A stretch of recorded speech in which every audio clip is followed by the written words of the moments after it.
Welcome to Jewish Cinémathèque, where we meet some of the important faces involved with films that tackle aspects of the Jewish experience. Today I'm joined by Oren Rudavsky, whose film Elie Wiesel, Soul on Fire, was an official selection of the Telluride Film Festival. The film, the 19th that Oren has directed, has garnered Audience Award honors for Best Documentary at a number of film festivals and was the recipient of the Yad Vashem Prize for Holocaust-related film at Dak Aviv in Israel. When you ask people today, many don't know Elie Wiesel. Time erases memories.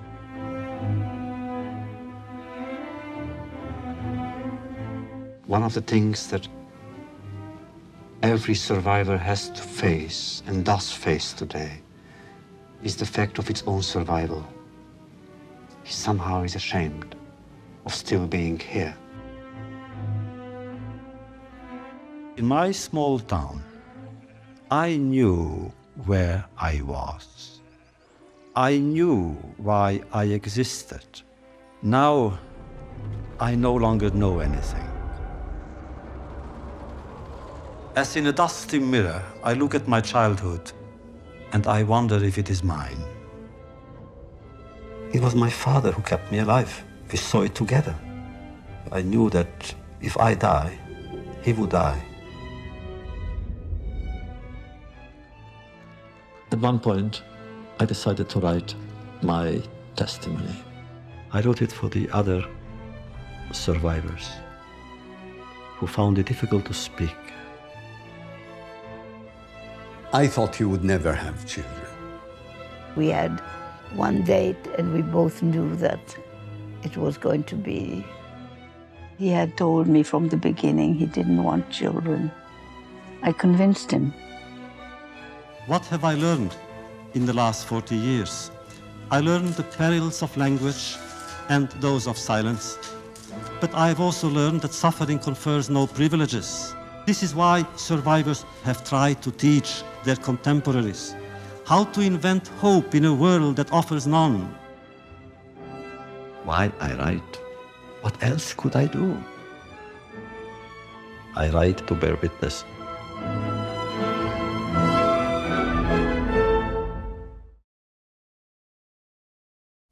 Oren is here at Jewish Cinémathèque a second time, the only filmmaker to do so. And the last time in 2019, we chatted about his American Masters film, Joseph Pulitzer, Voice of the People. And you can go see that at jbstv.org. Go watch it. It's really a powerful and a terrific interview. Oren's new film on Elie Wiesel is also an American Masters PBS production. His other credits include Spark Among the Ashes, A Bar Mitzvah in Poland, A Life Apart, Hasidism in America, and Hiding and Seeking, Faith and Tolerance After the Holocaust, which Oren co-directed with Menachem Daum. He also directed Colliding Dreams with Joseph Dorman. Oren, welcome to Jewish Cinémathèque. Thanks for having me back. I feel honored. It's like the Saturday Night Live repeat host thing. So I started counting the films. I mean, you've made 19 films, but at least a half a dozen of them have a Jewish flavor. It's actually more, maybe 7 or 8. Last time we were together, we talked a little bit about what it was to be a filmmaker who makes Jewish films. And does one get, actors often talk about not wanting to be put into a corner. Has that in any way shaped or hurt your career as a filmmaker? God only knows if it's helped her. I think it's probably done both, perhaps. I mean, I have no idea. And frankly, I don't know if I like the question, but I, in a way, feel like what's relevant really is that I try to make films about things I like making films about. And I think it goes in two ways. Sometimes there are ideas that I have, and sometimes people come to me with ideas. So I've also made a lot of films about, several films about education, children's education, social issue documentaries and profiles. And, you know, there are films you probably don't know about. I've worked on a film about Elon Musk when he was starting Tesla. Interesting. And I met him in person and knew at that time that he had everything to become the kind of guy he is right now. Oh boy. In good and bad ways, because he's, you know. He's brilliant. But yeah. And so there've been a range. But yeah, I think it's, I used to not want to be the Jewish filmmaker, and now I am perfectly happy to be known as a filmmaker who makes a lot of films about Jewish topics. Yeah, because the last time we spoke, you spoke about Joseph Pulitzer. One does not think of Joseph Pulitzer as being a Jewish story. But because of who you are, I sense you sort of brought out that as part. Clearly, that's not what the film was about, but part of his story. This one's a lot easier. This one is a lot easier. Yeah, in fact, Joseph Pulitzer played at many Jewish film festivals, and one of the questions I got at several was, why is this film here at the festival? Because it's touched upon, or why didn't you go more into the Jewish part of the story? And in that case, it was not so important. In this one, it would be a crime if Elie Wiesel's Jewish story were not a significant part of the story. So many films have been made about Wiesel, Sigget, and some other film, but you really dug into who he was as a human being, as a person, as someone who was ready to speak to power. How did this project come your way? Was it something you envisioned, or? It did come my way, and Annette Insdorf, who you may know, who's a professor of film. And that's wonderful. And written extensively, has a book about Holocaust film and other topics. She's particularly interested in French films. But she became a friend of the Wiesel family, Marion and then Elie, over like nearly 40 years ago. As a family friend, she knew that Marion, after Elie passed in 2016, Marion actually passed at the beginning of this year, 2025. But Marion and her son, Alicia, started talking about wanting Elie's story to be preserved and be told by people who knew him. And they went to Annette, who knows about film, and many filmmakers had come to them, but nobody was quite right. And she suggested that they see our film, Hiding and Seeking, Menachem and my film. And Alicia really was quite taken with Hiding and Seeking, as was Marion. And then they invited me and Menachem to meet with them. And Marion, if you've ever met Marion Wiesel, you know that she was both a highly intelligent and a fierce proponent of her husband's life work, and she was a part of it as a translator of many of his books, and retranslated Night, actually, for the Oprah Winfrey Choice selection. And so we had to convince her and to let us make this film once we were given the entree. And it was, my mother studied with Elie Wiesel back in Boston at Boston University back in the 80s. And we had his books around the house, and I saw him lecture several times at the 92nd Street Y, but had no personal contact with him. And then, but the main thing that resonated with me about Elie Wiesel, besides there's the power of his words and the way he speaks them. And it was essential to our mind that the narrator of the film be Elie Wiesel himself. And that was part one. That was clearly the strength of the film. Yes. Yes. And And he's a remarkable talker. He brings you in. He speaks softly and in a nuanced way, as the film shows. But the other thing was, we said to the family, to Marion and Alicia, you know, we need access. We need access to you. We need to interview you. We need access to your personal archives, and we need complete creative control. And soon after, they said yes. We wrote up a proposal. They said yes. Menachem was not doing well at that time, and he dropped out of the project, so it became my baby. But he participated in the early conceptualization, and the film is dedicated to him. That. Beautiful. And they did, and Marion and Alicia did give us extraordinary access. And so the other part of this is just, I didn't want to make a film from a distance because I had that kind of access.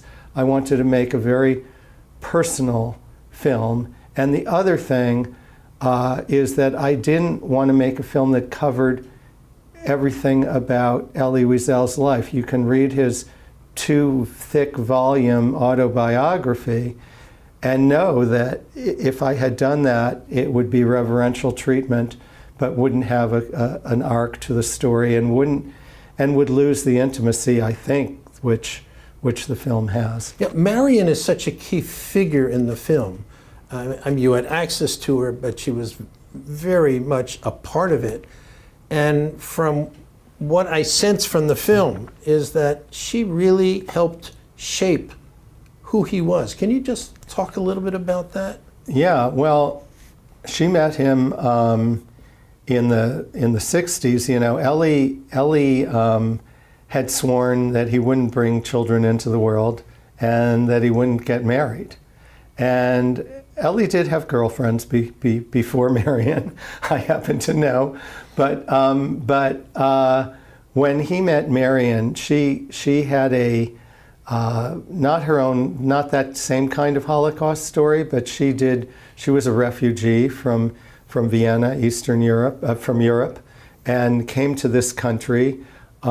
She spoke French fluently.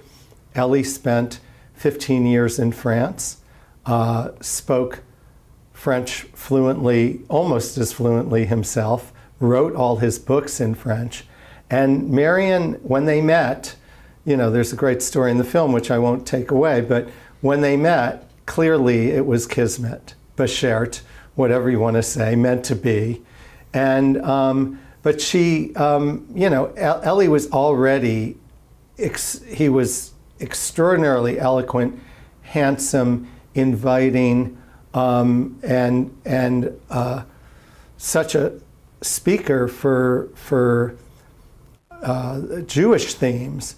But what I think Marion, first of all, she became a gatekeeper because apparently Elie had a hard time saying no to people. He was that kind of person. And so he was flying all over, giving lectures to various groups around the world. But in those early days, the Holocaust was kind of a taboo topic. You know, according to what I'm told, in the very early days after the war, people did talk about the Holocaust. And then there was a silence, which lasted, many people say that the 1967 Six-Day War in Israel, because of the fact that Israel won, people let out a sigh of relief and could talk about the past and their fears. I don't know, you know, historians have said that to me, but it opened the doors in a way to the Jewish community embracing talking for Holocaust survivors to talk more. Elie had been a lone voice in many ways, and the world changed at that point. And Marion became very influential in Elie's life, and I believe made him a spokesperson not just about Jewish causes, but about wider humanitarian causes. You know, I want to backtrack a little bit, because whether it was 67 or the Eichmann trial in 61, but what you do show in the film is that initially he put out an 800-plus book which would eventually become Night. But it was not only far too long, but Holocaust books were nobody seemed to be interested. This diary by a young girl called, Anne Frank was initially rejected by the publishers. Nobody wants to read this. Nobody wants to read Night. Marion she was the key person involved in taking that 800 plus manuscript? No, that happened before. And that was in Yiddish. He wrote Yes. it in Yiddish. In 1956, again, perhaps apocryphal, he swore to some degree, or perhaps true, you can't, but he swore not to write about the Holocaust for 10 years. So, but after... That's hard to imagine, really. Yeah, and so apparently, he had taken notes and whatever, but he wrote it in Yiddish, and when you write in Yiddish, your audience is decidedly a Jewish, Eastern European survivor audience. Right. And it didn't think about the non-Jewish world. And he wrote that, however, he met with a French Nobel laureate named Francois Mauriac, Christian, Catholic, very religious man, and they had this famous encounter where Elie felt insulted by Mauriac, who was talking about Jesus on the cross and the Jews, and he fled the apartment, and Mauriac chased after him and said, "You must write about your own experience, your own way. Don't listen to me. Do it your way." And he wrote the book and then translated it into French with Mauriac's help, with the help of a publisher, and what was 800 pages and very angry in some parts at the world, became a gentler, more universal story and a much shorter story of barely over 100 pages. I've looked at and reviewed short sections with people who know a lot more than me, and you see, his intro is talking about how the outside world has forgotten the Jews and their suffering. And that's not in the Night version that we read. And it's a more universal story. It's less blaming anybody. It's blaming, it's questioning God, really. And so that became the French version. And then Georges Bouchard, who was a French also survivor, came to this country, befriended Elie very early in the late 50s, when Elie came to this country as a correspondent for several newspapers, Yediot Ahronot in Israel, and The Forward, and another one, a French paper. And they became friends, and Bouchard became his agent, who found a publisher for the English version, which many publishers, Jewish and not Jewish publishers, rejected first. And Hill and Wang is a small publisher that came through. It got a lovely review, but it was sold a few thousand copies and was not making any waves at that point. Yeah, nobody was interested, or they were afraid. Yes, it's crazy. Just one little, Rabbi Yitz Greenberg, who I'm sure you know, right. He invited Elie to his synagogue in Riverdale. And it was nice that he was included in the film. And in a wonderful interview he did, but very little remains of it. But very big presence in Elie's life, got him his first teaching job here in New York. And he invited him to his synagogue to talk about the Holocaust. On Saturday, Yitz would get hundreds of people in shul. On Sunday, when Elie came, barely 20 people showed up. And he said, this is the premier spokesperson in America.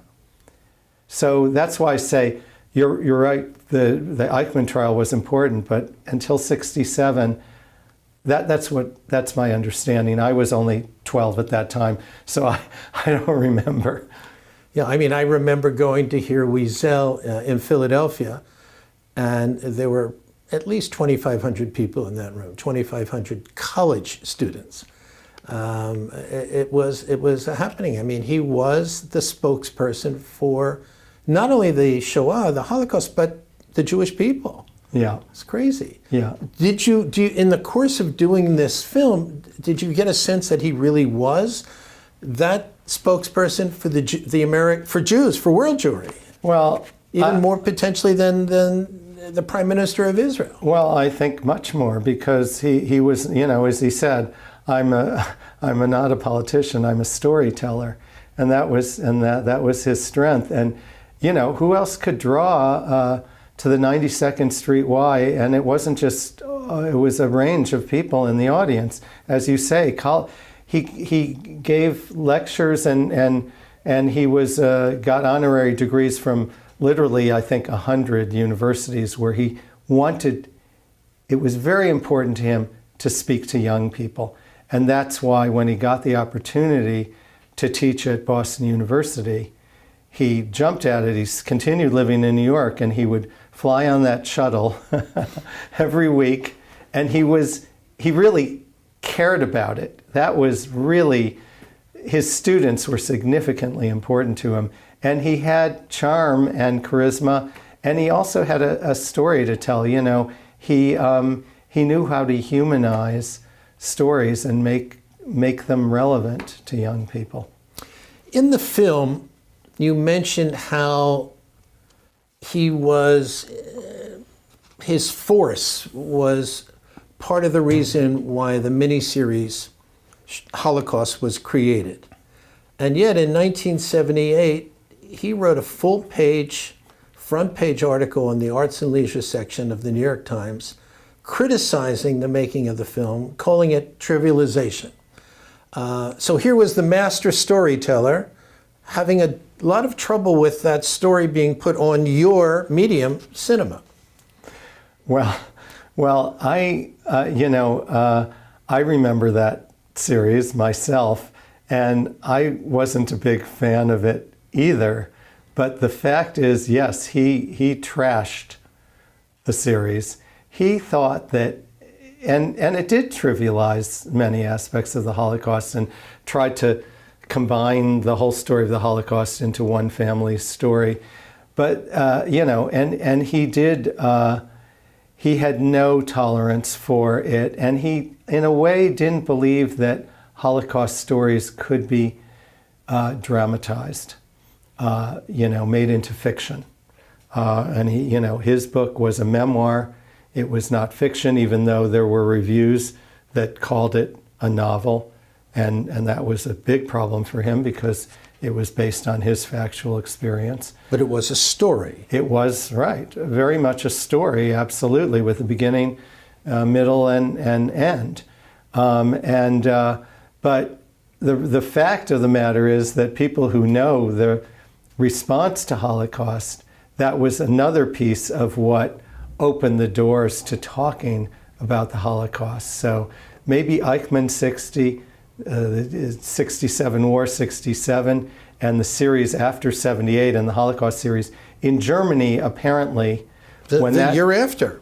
In Germany, when that series was on television, they could tell when the commercial breaks were because the water pressure would go down. Wow. And everybody watched it in Germany, and it transformed Germany too. Okay. I mean, what society, and I praise Germany because what society dealt with the horrors of their own history as much as the Germans have tried to. Nothing's perfect. Nobody's perfect. People can change and societies change, but there's a significant period of time where Germany and what other countries have really grappled with their history, their dark history. Too few, right? Very few, including our own. Yep. France. The list goes on. In 1983, he followed up with another full-page piece about the fact that storytelling was not the realm of, one could not deal with the Holocaust. But let me now use that to jump off and talk a little bit about Bitburg, because it's a piece of the film. here he is. He's being given an award, the Congressional Congressional Gold Medal. the Congressional Gold Medal by the President of the United States, Ronald Reagan. And he turns around and he basically says to him, I love you dearly, but don't go to Bitburg. And you know, I mean, you tell the president what to do. Was that a pivotal moment based on what you heard from all the people you spoke with and with Marion? Was that a pivotal moment for him? I mean, was this the first time he really spoke to power? I don't know that it was the first time he spoke to power, and I believe he spoke to people in Israel behind closed doors, and he was, but it was the consequential moment, I would say. And I would say again that I'm sure, and I know that Marion played a big role in stealing him for that speech. I think when I go over all the speeches that Elie gave, that's in the top 3. That speech is a remarkable speech. He gives it beautifully. There was Ronald Reagan, to his credit, knew Elie had told him that he was not going to let him off easily. They had a previous meeting in the Oval Office. Which you had footage of, which was great. We found that footage at the Boston University Archives and then at the Reagan Museum. The audio was terrible. We were able to clean it up a lot. But he really, if you watch that speech, and I wanted to include the whole thing in the film, but it was just, and I included a lot of it, and I thought it was important, pivotal, as you say, because you see Elie beginning to sweat in the middle of that speech. It's stressful, extraordinarily stressful, and yet he's gracious, he's eloquent. It harks back to a time when if somebody spoke to the president, they were polite. They would be forceful, possibly.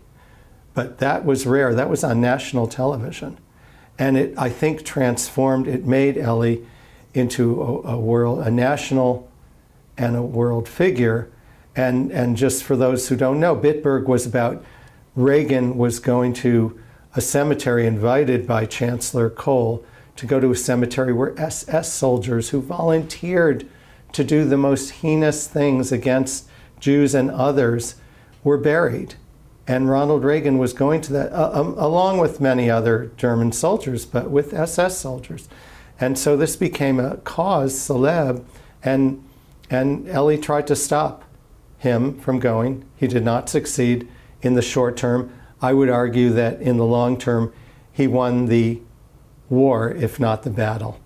And Reagan wound up going to Bergen-Belsen, I think because of Elie, to sort of counterbalance that, which is incredible. And they even invited Elie to go with them to Bergen-Belsen, and Elie said, sorry, I'm not participating in this, you know, and then you showed a clip of Elie doing the same thing with President Bill Clinton in terms of the Bosnian War. Powerful moments.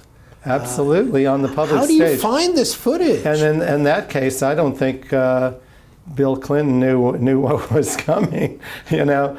But you know, perhaps it did change American policy over time. And here's a clip from Elie Wiesel, Soul on Fire. And we have learned that when people suffer, we cannot remain indifferent. And Mr. President, I cannot not tell you something. I have been in the former Yugoslavia last fall. I cannot sleep since.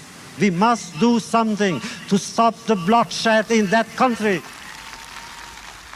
Whether we want it or not, we are still living in the era of the Holocaust. The language is the language of the Holocaust. The fears are linked to it. The perspectives, unfortunately, are tied to it. I come from a very religious background, very religious family.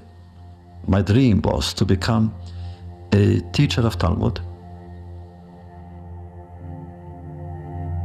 we Jews in Hungary, in our ghetto, we didn't know about Auschwitz. People try to hang on to a fragment of hope, in spite of logic. They said to one another, it's inconceivable, after all, that the Hungarians would send us all away. It immediately separated us from my mother and my sisters. I remained with my father. Everything was so fast. And then something strange happened to me. When I saw these hundreds and hundreds and thousands perhaps of Jews coming from all over Europe, speaking all languages, belonging to all cultures, to all conditions, I had the feeling this is a messianic event. The Messiah is coming. Everything died in Auschwitz. Ideals died there. Men died there. The idea of God, the image of God changed, underwent a horrifying metamorphosis there. It was my father who kept me alive. We saw it together. And I wanted him to live. I knew that if I die, he would die. I had outbursts of anger, of despair too, but the moment we came to France in that children's home, I re-became religious. When I write, I have the feeling, literally, physically, that my grandfather and my mother is looking over my shoulder and reading what I'm writing. I want to be sure that the words will be the proper words. No one has taught us more than Elie Wiesel. His life is testimony that the human spirit endures and prevails. Memory can fail us, for it can fade as the generations change. But Elie Wiesel has helped make the memory of the Holocaust eternal. Elie, we present you with this medal as an expression of our gratitude for your life's work.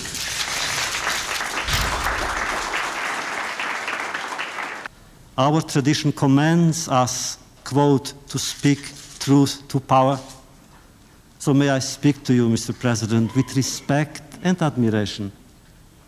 For I know of your commitment to humanity, and therefore I am convinced, as you have told us earlier when we spoke, that you were not aware of the presence of SS graves in the Bitburg Cemetery. Of course you didn't know. But now we all are aware. May I, Mr. President, if it's possible at all, implore you to do something else, to find a way, to find another way, another site. That place, Mr. President, is not your place. Your place is with the victims of the SS. The commentary in the Talmud is, if you are my witnesses, I am God. If you are not, I am not. My God, I want to say now, really. To say that and to accept it as part of belief. I give up, which means what Heschel said, God in quest of man, in search of man. God needs human beings, us little specks of dust, to be God. I swore never to be silent whenever and wherever human beings endure suffering and humiliation. The footage we found, the easy ones are those, the Bitburg footage, but not the Oval Office footage. That was just like, when we found that, it was a gold mine, and it speaks to so much about our own political moment, and that's why it's just so important to include. Many of the real treasures, remember the Eternal Light series? Oh, well. So JTS, Jewish Theological Seminary. And some of that footage, there were radio and television, and some of that was almost impossible to find. And one of those that was almost impossible to find was Elie Wiesel in an early video film where he went back, was in Sighet. And we couldn't find that footage till a few months. We knew it existed, but nobody, it was at ABC, it was at, anyway, we found it.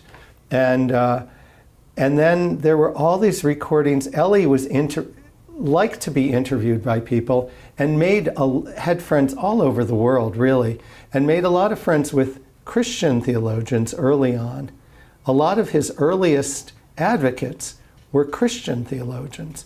And Sister Ritter and other Harry Cargis was a professor of theology who recorded recordings of him, some of my favorite recordings that were also in dire shape. They were recorded on a dictaphone, but the archivists out there in the Midwest digitized them for us. We were able to preserve them and save them. And there were other, the 92nd Street Y series, those I would be remiss not to talk about the dreams and the animations. Oh yes, that was something very important. We're running out of time, but just very briefly, you had quite Joel Orloff and a crew of 15 animators. The animation was just stupendous. Yes, and Joel is an artist who came